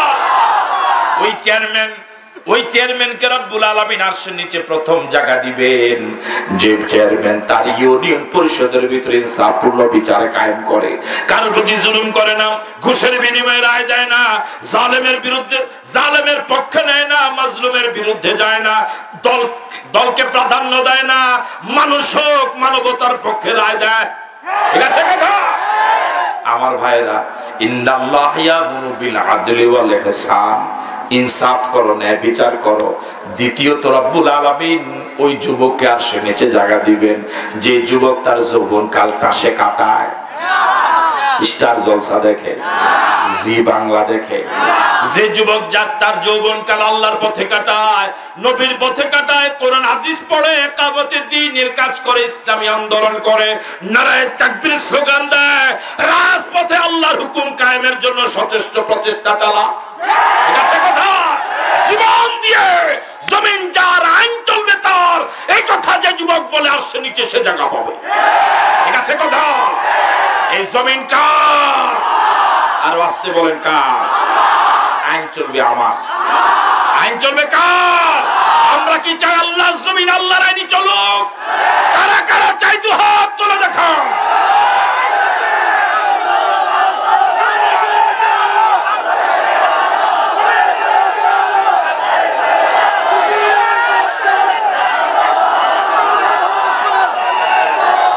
আমার ভাইরা, এই পৃথিবীতে একটা কুকুর আর একটা কুকুরের আইন মানে না, একটা শুকুর আর একটা শুকুরের আইন মানে না, একটা গাধা আর একটা গাধার আইন মানে না, একটা ছাগল আর একটা ছাগলের আইন মানে না। আশরাফুল মাখলুকাত মানুষ, আরেকজন মানুষের সামনে মাথা নত করতে পারে না। আইন মানবে কার? আরেকজনে বলেন কার? আল্লাহ তৌফিক দান করে বলে আমার ভাইয়েরা, হযরত ওমর ফারুক রাদিয়াল্লাহু তাআলা আনহু নাম কি শুনেছেন? প্রথম খলিফা।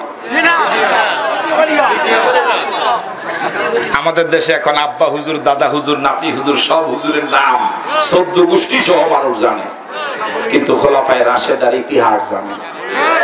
কথা বলে না কা? যে পীর সাহেব এখনো দুনিয়ায় আসে না, এখনো মায়ের পেটে জন্ম নেয় না, ওর কেরামতি শুরু হয়ে গেছে। ওর কথা কয় না কা? ঠিক কি না? হযরত ওমর ফারুক রাদিয়াল্লাহু তাআলা আনহু অর্ধ পৃথিবীর সরকার প্রধান, আল্লাহর আল্লাহর নবী বলে গেলেন আমার পর আর নবী আসবে না, যদি আমার পর আর একজনকে আল্লাহ নবী বানাতেন তিনি হতেন ওমর। হযরত ওমর আল্লাহর কাছে এত প্রিয় মানুষ, হযরত ওমর আল্লাহর কাছে এত দামি, হযরত ওমর এত ভয়ানক, যে রাস্তা দিয়ে হযরত ওমর হেঁটে যেতেন ওই রাস্তা দিয়ে ইবলিস পর্যন্ত হাঁটতো না। আল্লাহু আকবার। কিতাবে এসেছে কোন যুবক যদি রাতের বেলায় ঘুমানোর সময় বুকের মাঝে কি বলে এটাকে আঙ্গুল দিয়ে, শাহাদাত আঙ্গুল দিয়ে যদি আইন মিম রা লিখে ঘুমায় তার নাইট প্রেসার হবে না। আল্লাহু আকবার বলবেন না? ইবলিস শুধু ওমরকে ভয় পায় না, ওমরের নামটাকে এরকম ভয় পায়। আল্লাহু আকবার।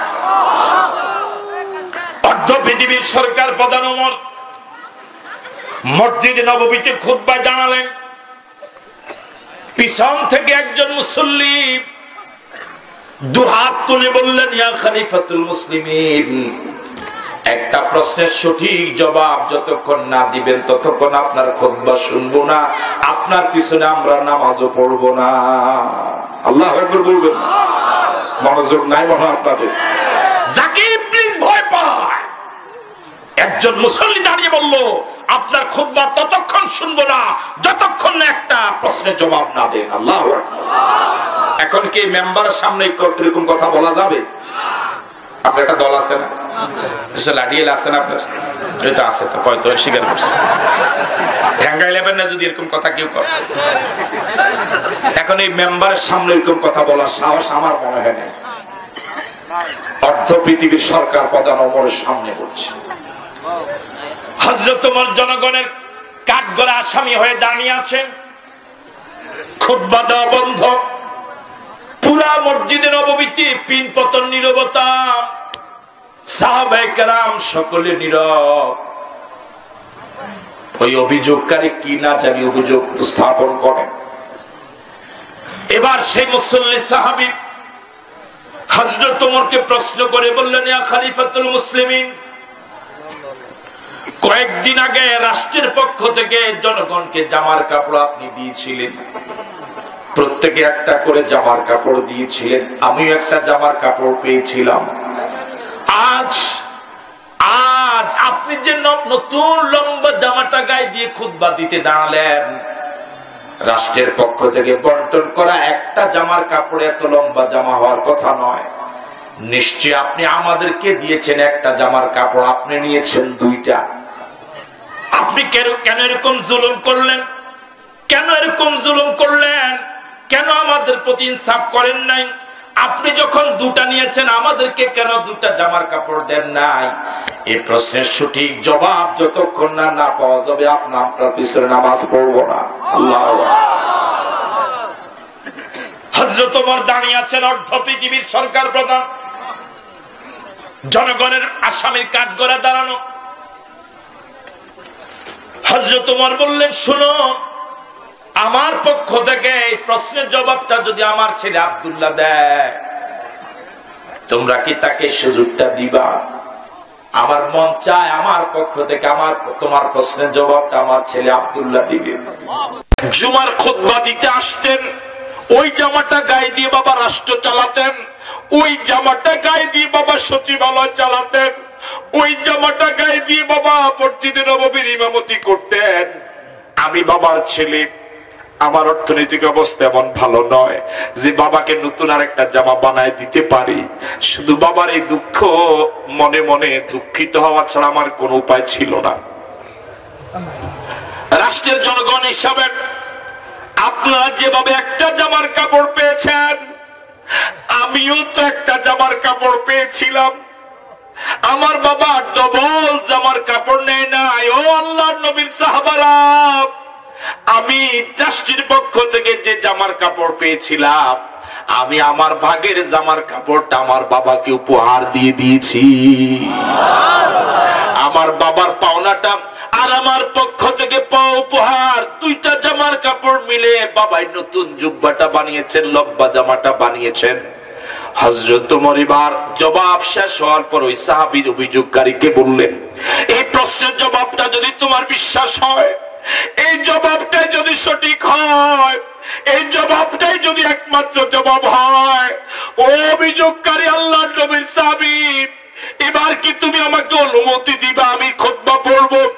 ওই সাহাবী পিছন থেকে সাহাবায়ে কেরাম ডিঙ্গে ডিঙ্গে এসে হযরত ওমরের ডান হাত টান দিয়ে মুখে পিঠের মাঝে হযরত ওমরকে বললেন, ইয়া খলিফাতুল মুসলিমিন ওমর, আপনার খুতবাই শুধু শুনবো না, আপনার পিছনে শুধু ইক্তেদাই করব না, আপনার হুকুমে আপনার আদেশে জীবনটাও দিতে রাজি। যারা বলেন আল্লাহু আকবার। ইন্নাল্লাহা ইয়ামুরু বিল আদলি, ইন্নাল্লাহা ইয়ামুরু বিল আদলি ওয়াল ইহসান। আল্লাহ তোমাদেরকে আদেশ করছেন আদল করো, ন্যায় বিচার করো। তুমি মেম্বার, তুমি জনগণের টাকা মেরে মেরে কোটি কোটি টাকার মালিক। তোমার ওয়ার্ডের ভিতরে কত গরিব মানুষ আছে, ক্যান্সারে আক্রান্ত গরিব মানুষ, টাকার অভাবে ডাক্তার দেখাতে পারে না। তোমার ওয়ার্ডে কত গরিব মানুষ তার মেয়ে বিবাহ উপযুক্ত টাকার অভাবে বিবাহ দিতে পারে না। তোমার ওয়ার্ডে কত গরিব মানুষ মারাত্মক অসুখে ভোগ করছে, ডাক্তার দেখাতে পারে না। তুমি জনগণের টাকা মেরে মেরে কোটি কোটি টাকার মালিক হয়ে গেলে, ইন্নাল্লাহা ইয়ামুরু বিল আদলি, আল্লাহ তোমাকে আদেশ করছেন ইনসাফ করো, ইনসাফ করো, ন্যায় বিচার করো, কারোর প্রতি জুলুম করো না। ওই লোকটার কোন অপরাধ নাই, তার বিরুদ্ধে 7টা মামলা দিয়ে দিলা, 10টা মামলা দিয়ে দিলা, বিচার কি হবে না? জরুরি বিচার কি হবে না? তার ইমামতিটা চলে গেল। আমি আশরাফির প্রতি মাসে মোবাইল বিল আসে প্রায় 4-5 হাজার টাকা। মসজিদের কত ইমাম প্রতি মাসে বেতন মাত্র 3000 টাকা, আছে না নাই? আমি আশরাফির মোবাইল বিলও তার বেতন হয় না। আমার আশরাফির মোবাইল বিল থেকে মাসিক তার বেতন অনেক কম। আমি মাঝে মাঝে চিন্তা করি, এত টাকা কামাই, এত টাকা কামাই, এরপরে সংসার চালাইতে হিমশিম খাই, অনেক টাকা মাঝে মাঝে ঋণগ্রস্ত থাকি। আর এই গরিব ইমাম সাহেবেরা খেটে খাওয়া মানুষগুলো কিভাবে সংসার চালায়? 3000 টাকা ইমাম সাহেবের বেতন, 2 মাস বাকি, 3 মাস বাকি, তাও একসাথে পাওয়া যায় না। প্রথমে দেয় 500, এরপরে দেয় 1500। কথা বলে না ঠিক কিনা? 3000 টাকা বেতন, তাও যদি একসাথে পাইতো কত বরকত হতো। তাও 3-4 ভাগ করে কিস্তিতে কিস্তিতে টাকাটা দেয়। ইমাম সাহেবের ওয়াইফ অসুস্থ, হাসপাতালে। মসজিদ ক্যাশ থেকে শত চেষ্টা করে 500 টাকা অগ্রিম নিতে পারে না। কথা বলে না ঠিক কিনা? টাকা তো দূরের কথা, অনেক ইমাম সাহেব ছুটিও পায় না। ইমাম সাহেব খুতবা দিতে গিয়ে একটা হক কথা বলেছে, জমিন যার আইন চলবে তার। এই হক কথা বলার কারণে তুমি তার ইমামতিটা ছেড়ে নিলা, তুমি তার ইমামতিটা বাদ দিয়ে দিলা। তোমার রানিং ইনকাম, তোমার প্রতি মাসের প্রাত্যহিক ইনকামটা যদি 1 মাস বন্ধ হয়ে যায়, তোমার সংসারটা চলতে কত কষ্ট হয়। ইমাম সাহেবের চাকরিটা যে তুমি কেড়ে নিলা, তার সংসারটা চালাতে কি কষ্ট হবে না? বলেন না হবে না? ইন্নাল্লাহা ইয়ামুরু বিল আদলি, আল্লাহ তোমাকে আদেশ করছেন ইনসাফ করো, ইনসাফ করো।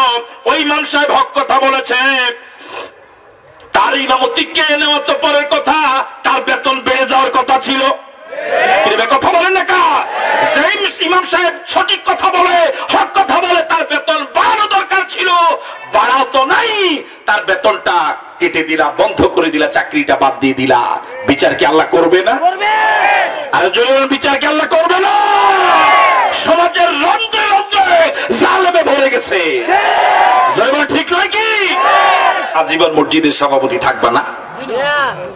সভাপতি থাকবা, শেয়ার যতদিন, সেলুট ততদিন। কোন বক্তাকে আজ পর্যন্ত দেখছেন স্টেজ থেকে নামার পরে মিছিল দিতে? কথা কয় না কেন?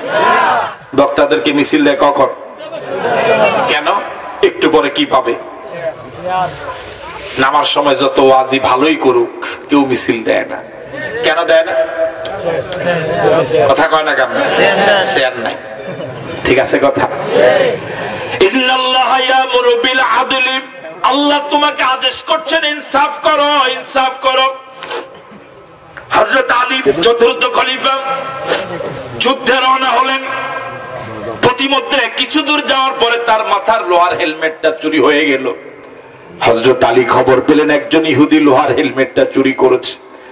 যুদ্ধ শেষে হযরত আলী রাদিয়াল্লাহু তাআলা ওই ইহুদির বিরুদ্ধে মামলা দিলেন ইসলামী আদালতে।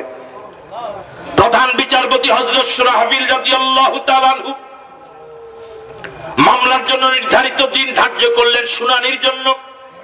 হযরত আলী আদালতে চলে গেলেন। খলিফাতুল মুসলিমিনের জন্য কোনো আলাদা ব্যবস্থাপনা করা হলো না। হযরত আলী দাঁড়িয়ে আছেন, প্রধান বিচারপতি মামলার শুনানি শুরু করলেন। হযরত আলীকে প্রশ্ন করলেন, যার বিরুদ্ধে আপনি মামলা দিলেন ওর বিরুদ্ধে আপনার যে মামলা, আপনার পক্ষে কি কোনো সাক্ষী আছে? কয়জন সাক্ষী লাগে? হযরত আলী বললেন, হ্যাঁ আমার সাক্ষী আছে। প্রধান বিচারপতি বললেন, সাক্ষীদের নাম উপস্থাপন করেন। হযরত আলী বললেন, আমার এই মামলার আমার পক্ষে ওই ইহুদির বিরুদ্ধে সর্বপ্রথম সাক্ষী আমার ছেলে হাসান, আর দ্বিতীয় সাক্ষী হলো আমার বাড়ির কাজের ছেলে। কয়জন সাক্ষী পাওয়া গেল? এই সাক্ষীদেরকে হযরত আলী আগে ঘরের ভিতরে পড়াইছে তোতা পাখির মতো? পড়াইছে না। হযরত সুরাহবিল রাদিয়াল্লাহু তাআলা আনহু প্রধান বিচারপতির চেয়ার থেকে বললেন, আলী আপনার পক্ষে যেই দুইজন সাক্ষীর নাম আপনি উপস্থাপন করলেন এর একজন হলো আপনার ছেলে, যে ইসলাম আমাকে প্রধান বিচারপতির চেয়ার দিয়েছে। ওই ইসলাম তো বলে বাবার পক্ষে ছেলের সাক্ষী গ্রহণযোগ্য নয়। আপনি যে দুইজন সাক্ষীর নাম উপস্থাপন করেছেন এর মাঝে একজন হলো আপনার জাত সন্তান হাসান, সুতরাং আমি আপনার সাক্ষী গ্রহণ করতে পারলাম না। হযরত আলী মাথাটা নত করে আদালত থেকে নেমে পড়ছিলেন। কিছুক্ষণ পরে যার বিরুদ্ধে মামলা দিলেন ওই ইহুদি হযরত আলীর সামনে গিয়ে দু কদমে পড়ে অঝরে কেঁদে বললেন, ইয়া খলিফাতুল মুসলিমিন, যে ইসলাম পারে তার রাষ্ট্রপ্রধানকে আদালতে আনতে, যে ইসলাম পারে তার রাষ্ট্রপ্রধানকে আদালতে চেয়ারবিহীন দাঁড় করায় রাখতে, যে ইসলাম পারে তার রাষ্ট্রপ্রধানের উপস্থাপিত সাক্ষী গ্রহণ না করে আদালত থেকে মাথা নিচু করে বের করে দিতে, ওই ইসলাম সম্পর্কে আর আমার কোনো আপত্তি নাই। আসলে আমি আপনার হেলমেটটা চুরি করেছিলাম, আমি পড়ে নিলাম লা ইলাহা ইল্লাল্লাহু মুহাম্মাদুর রাসূলুল্লাহ সাল্লাল্লাহু আলাইহি ওয়াসাল্লাম। জোরে বলেন আল্লাহু আকবার। ইসলাম কত সুন্দর! শুধু মুসলমানদের জন্য নয়, ইসলামের ইনসাফ যদি কায়েম হয়ে যায়, কোন রাষ্ট্র যদি ইসলামী রাষ্ট্র হয়ে যায়, কোরআনের রাজ যদি কোন দেশে কায়েম হয়ে যায়, আল্লাহর দেওয়া সূর্যের আলো যেমন সকলে সমানভাবে ভোগ করে, অক্সিজেন যেমন সকলে সমানভাবে ভোগ করে, এই কোরআনের আইন শুধু মুসলমানদের জন্য নয়, এই কোরআনের আইন সব মানুষকে সমান অধিকার দিয়ে এই জমিন জান্নাতের আবহাওয়া বিরাজ করবে। ঠিক আছে কথা? ইন্নাল্লাহা ইয়ামুরু বিল আদলি, আল্লাহ তোমাদেরকে আদেশ করছেন ইনসাফ করো, ইনসাফ করো, কারোর প্রতি জুলুম করো না। আমার ভাইরা, হযরত আবু বকর সিদ্দিক নাম শুনেছেন? চারজন খলিফার কথা আজ বলি, আরেকজন বাদ রয়ে গেছে। উনি কে? হযরত আবু বকর সিদ্দিক রাদিয়াল্লাহু তাআলা। বিরক্ত হচ্ছেন মনে হয়? হযরত আবু বকর সিদ্দিক রাদিয়াল্লাহু তাআলা রাষ্ট্রপ্রধান, প্রতিদিন তার স্ত্রী রান্না বান্না করেন, কাজের কোনো মহিলা নেই। হযরত আবু বকর সিদ্দিক রাদিয়াল্লাহু তাআলা আনহুর স্ত্রী রান্নাঘরে পাক শাকের পরে খাওয়ার টেবিলে দস্তরখানে হযরত আবু বকর সিদ্দিক রাষ্ট্রপ্রধান প্রিয়তমা স্বামীর কাছে একটু ভালো বাজেট চাইলেন, একটু বেশি বাজেট চাইলেন, যে একদিন একটু বেশি বাজেট যদি রাষ্ট্রের পক্ষ থেকে বাজার করার জন্য পাওয়া যেত, একটু ভালো মন্দ পাক করে খাওয়াতে পারতাম। হযরত আবু বকর সিদ্দিক রাদিয়াল্লাহু তাআলা অনুমোদন করলেন না, বরং এক মাসে ওনার পরিবারের জন্য রাষ্ট্রের পক্ষ থেকে যতটুকু বাজেট ততটুকুতে সন্তুষ্ট থাকতে স্ত্রীকে পরামর্শ দিলেন। এবার স্ত্রী বুদ্ধিমতী মহিলা, প্রতিদিন বাজারের জন্য যতটুকু রাষ্ট্রের বাজেট মনে করেন 10 টাকা, হযরত আবু বকর স্ত্রী 9 টাকার বাজার করেন, কোন মতে সংসার চালান, 1 টাকা করে উদ্বৃত্ত রাখেন, মাস শেষে 30 টাকা জমবে, ঠিক কিনা? দীর্ঘদিনের জমানো টাকা একসাথ করে হযরত আবু বকর সিদ্দিক রাদিয়াল্লাহু তাআলার স্ত্রী আজ একটু ভালো বাজার করলেন, অনেক ভালো মানের বাজার, অনেক ভালো মানের রান্না বান্না করলেন। খাওয়ার টেবিলে যখন আবু বকর এলেন, বিগত দিনের রুটিন থেকে আজ ভিন্নতর রুটিন তিনি তার সামনে পেলেন। হযরত আবু বকর অবাক হলেন, এত টাকা পেলে কোত্থেকে? অতিরিক্ত বাজেটের জন্য আমার কাছে দরখাস্ত করেছিল, আমি মঞ্জুর করি নাই। ও প্রিয়তমা, এতগুলো টাকা তুমি কোত্থেকে পেলে? কোত্থেকে এত বাজার করলে? এবার স্ত্রী জবাব দিলেন, প্রিয়তম স্বামী, আমাকে কেউ টাকা দেয় নাই, দুর্নীতিও করি নাই। আপনার রাষ্ট্রের পক্ষ থেকে প্রতিদিন আমার সংসারের জন্য যে বাজেট, আমি প্রতিদিন সেটা খরচ করতাম না। প্রতিদিন কিছু কিছু টাকা জমাতাম, অনেক দিনের জমানো টাকা দিয়ে আজ বাজার করেছি।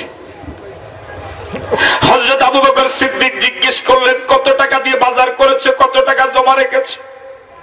স্ত্রী বললেন, প্রতিদিন এত টাকা করে বাজার করেছি, এত টাকা করে জমা করেছি। আবু বকর আর কিচ্ছু বললেন না। পরের দিন সংসদ ডাকলেন। হযরত আবু বকর সিদ্দিক রাদিয়াল্লাহু তাআলা আনহু রাষ্ট্রপ্রধান হিসাবে সংসদে একটা বিল উত্থাপন করলেন। বললেন, ভাইয়েরা, আমার পরিবারের জন্য রাষ্ট্রের পক্ষ থেকে এতদিন আপনাদের অর্থ মন্ত্রণালয় থেকে যে বাজেট দিয়েছেন, আমার স্ত্রী কাগজে কলমে প্রমাণ করে দিয়েছে আমার সংসার চালাতে রাষ্ট্রের এত টাকা খরচের প্রয়োজন নাই।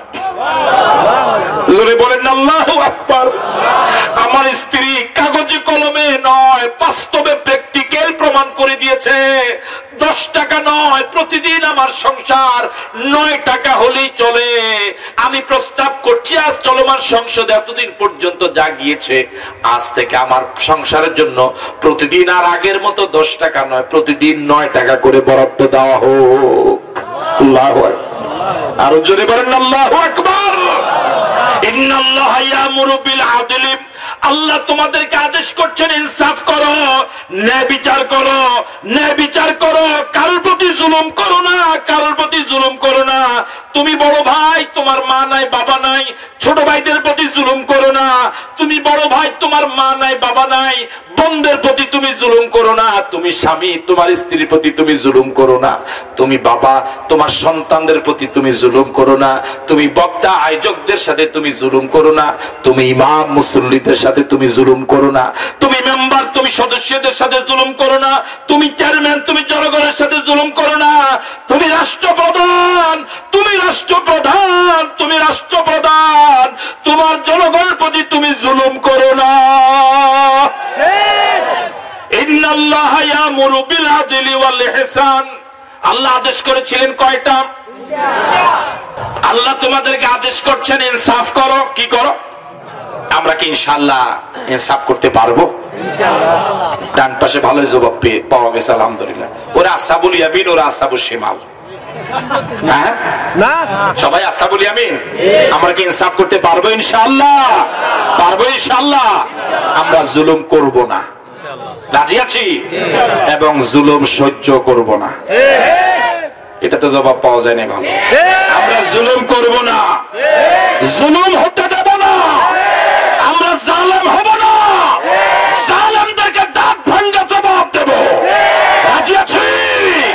আল্লাহ কবুল করুক, বলি আমিন। আল্লাহ পাক দ্বিতীয় আদেশ করছেন ওয়াল ইহসান, ভালো ব্যবহার করো, ভালো ব্যবহার করো। এখন একটু পেঁচ লাগবে, লাগুক। এখন আমরা ভালো ব্যবহার বিধর্মীদের সাথে যে পরিমাণ করি, মুসলমান মুসলমানদের সাথে ভালো ব্যবহার করি না। আরো জোরে কর না, ঠিক কিনা? আমি এক পীরের মুরিদ, উনি আরেক পীরের মুরিদ, আমার সাথে ওনার ভালো ব্যবহার হয় কি হয় না? কিন্তু কথা কয় না, হয় কি হয় না? আমার বাইরে দুইজন দুই দল করি, দুই পীরের মুরিদ, দুই মাদ্রাসায় পড়ছি, কারোর সাথে কারো মনের। আমার ভাইয়েরা, এক মুসলমান আরেক মুসলমানকে দেখলে সালাম দিবে, সালাম দেওয়া সুন্নাত, জবাব দেওয়া ওয়াজিব। এখন দুইজন দুই মাদ্রাসায় পড়ছে, কেউ কওমি, কেউ আলিয়া, কেউ এক পীরের মুরিদ, কেউ আরেক পীরের মুরিদ, কেউ এক দল করে, কেউ আরেক দল করে। এখন একজন আরেকজন সালাম তো দেয় না, সালাম দিলে জবাবও পাওয়া যায় না। আস্তে কোন শরম লাগে, ঠিক নয় কি? অথচ আমার সাথে হিন্দুদের সম্পর্ক এখন অনেক বেশি। আরে কথা কয় না, ঠিক কিনা? আমার ভাইরা, কুকুর কি চিনেন? কথা কয় না কেন? কুকুর বাড়িতে থাকে, মালিক ভাতের মার দেয়, উচ্ছিষ্ট দেয়, ভালো থাকতে দেয় না, ভালো খেতে দেয় না। এই সামান্য অবদান থাকার পরে কুকুর কিন্তু তার মালিককে চিনে। কথা বলে না কা?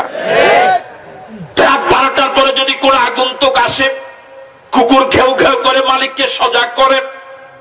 মালিক আসার পরে কুকুর মালিকের মুভমেন্ট লক্ষ্য করে। কুকুর কিন্তু মালিকের চেহারার দিকে তাকিয়ে থাকে। কুকুর যদি বুঝে মালিকের চেহারা দেখে এই লোকটা আমার মালিকের শত্রু, কুকুর দেরি করে না, কাল বিলম্ব করে না, 1 সেকেন্ডও বিলম্ব করে না, জীবন বাজি রেখেও শত্রুর পিছনে ঘেউ ঘেউ করে দৌড়ায়। একটা কুকুর কিন্তু তার মালিকের শত্রুর সাথে বন্ধুত্ব করে না। কি রে ভাই, কথা বলে না কা? একটা কুকুর তার মালিকের শত্রুর সাথে বন্ধুত্ব করে না। কিন্তু আশরাফুল মাখলুকাত মানুষ, আমরা মুসলমান, আরেক মুসলমান ভাইয়ের প্রতি এত আন্তরিক নয় একটা বিধর্মের সাথে আমরা যত আন্তরিক। ঠিক কিনা? আমার আপনার উচিত ছিল যেই দলই করুক না কেন আমার মুসলমান ভাই, ওকে বুকে জড়িয়ে ধরা। কবি মাদ্রাসা হোক, আলিয়া মাদ্রাসা হোক, যে দলই করুক না কেন আমার উচিত ছিল আমি তাকে বুকে জড়িয়ে ধরা, কপালে চুমু দেওয়া, আমার দোষগুলো তার কাছে বলা, যে ভাই আমার কোন দোষ দেখলে আপনি একটু বলে দিয়েন, আমি ভালো হওয়ার জন্য চেষ্টা করব। একে অপরকে চুমু দেওয়া, আন্তরিকভাবে একসাথে চলাফেরা করা ঠিক নয় কি? এখন একে অপর সাথে আন্তরিকভাবে চলাফেরা তো করি না, বরং ঘৃণা করি, ওর বিরুদ্ধে ফতুয়া দেই, ওর আমল ভালো না, ও এই সেই, ঠিক না? বরং একটু পরে হিন্দুর দেওয়া হুন্ডা উপহার হিসেবে ব্যবহার করি। কথা বলে না কা? আমার ভাইয়েরা নাস্তিকদের পক্ষ থেকে পাওয়া প্রাইভেট কারে কত আরামে চড়ি, বিধর্মীর আবার প্রশংসা করি। একটা 4 পায়ে জানোয়ার তার মালিকের শত্রুর সাথে কোনোদিন বন্ধুত্ব রাখে না। আমি আলেম, আমি মুফতি, আমি মুহাদ্দিস, আমি ইসলামী আন্দোলন করি, আমি বড় বক্তা, আমি বড় আলেম, আমি বড় ওয়াইজ, আমি আমার মালিকের শত্রু যারা তাদের সাথে বন্ধুত্ব রাখি। কথা বলে লেখা ঠিক কি না? আল্লাহ রাব্বুল আলামিন বলছেন ওয়াল ইহসান, ভালো ব্যবহার করো। মুসলমানদের সাথে ভালো ব্যবহার নয়, মানব কারণে মানুষ যারা তাদের সাথে ভালো ব্যবহার করা লাগবে। সহিহ হাদিস, একটা কুকুরের খেদমত করে একটা বিড়ালকে পানি খাওয়াইয়া মানুষ জান্নাতি হয়েছে। কি ভাই বলেন, এটা ঠিক নয় কি? এখন বর্তমান অবস্থা হলো এই, আমার মনের মিল নাই, মতের মিল নাই, তো দলেরও মিল নাই। এই অবস্থা যদি একটা নিরপরাধ মানুষও জুলুমের শিকার হয়, তার বিরুদ্ধে আমরা, তার পক্ষে আমরা অবস্থান নেই না, তার জন্য একটু মন থেকে দোয়াও করি না। বরং অনেক এলাকায় আমরা খবর পেয়েছি গরু জবা করে মুরিদদেরকে নিয়ে খায়। কথা বলেন এটা ঠিক কিনা? আপনাদের স্মরণ আছে কিনা জানি না, একজন মরহুম আল্লাহর বান্দা, বড় আলেম, আল্লাহ তার কবরটাকে জান্নাতুল ফেরদাউসের বাগান বানিয়ে দিন। উনি যখন মুসলিম হয়ে জেলে গিয়েছিলেন, একটা কণ্ঠ টেকনাফ থেকে তেতুলিয়া সবচেয়ে বেশি বজ্র কণ্ঠে তার পক্ষে কথা বলেছিলেন। মনে আছে কিনা? অথচ যিনি বজ্র কণ্ঠে জীবন বাজি রেখে ওই আলেমের পক্ষে পুরো দেশবাসীকে জাগালেন, ওই আলেম কিন্তু এই আলেমের দল করে না, ওই আলেম কিন্তু এই আলেমের মাদ্রাসায় পড়ে নাই। কিন্তু একজন আলেম জুলুম মাজলুম কেন হবেন? শুধু এই আবেগের কারণে তিনি সারা দেশ সজাগ করেছিলেন। কিন্তু সেই কণ্ঠটা আবার যখন মাজলুম হলেন, সেই কণ্ঠটা আবার যখন মাজলুম হলেন, ওই গ্যালারির একজন আলেমও তার পক্ষে কথা বলা, বিবৃতি দেওয়া তো দূরের কথা, ঘরে বসেও একটু দোয়া করেছেন, এরকম প্রমাণও তেমন নাই।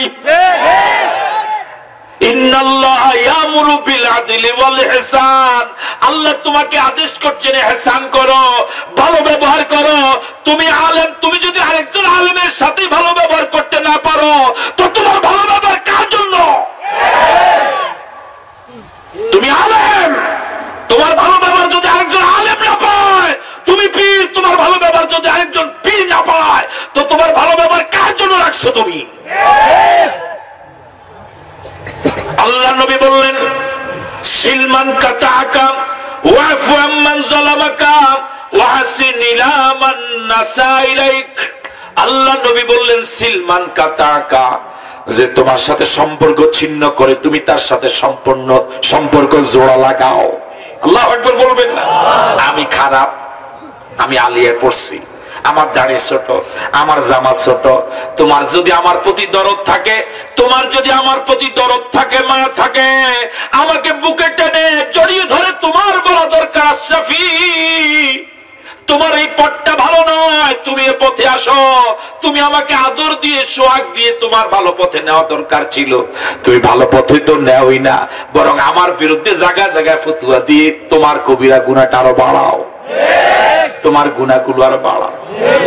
সিলমান কাতাকা, রাসূল বলেছেন যে তোমার সাথে সম্পর্ক ছিন্ন করে তুমি তার সাথে সম্পর্ক লাগাও।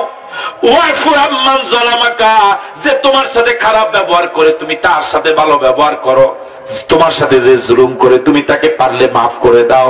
ওয়াহসিন ইলা মান নাসা ইলাইক, যে তোমার সাথে খারাপ ব্যবহার করে তুমি তার সাথে ভালো ব্যবহার করো। কালান নবিয়্যু সাল্লাল্লাহু আলাইহি ওয়াসাল্লাম, এটা হলো ইহসান, ব্যবহারের ইহসান। এবার হলো ইবাদতের ইহসান। মিশকাত শরীফের হাদিস, যাকে হাদিসে জিবরাইল বলেন।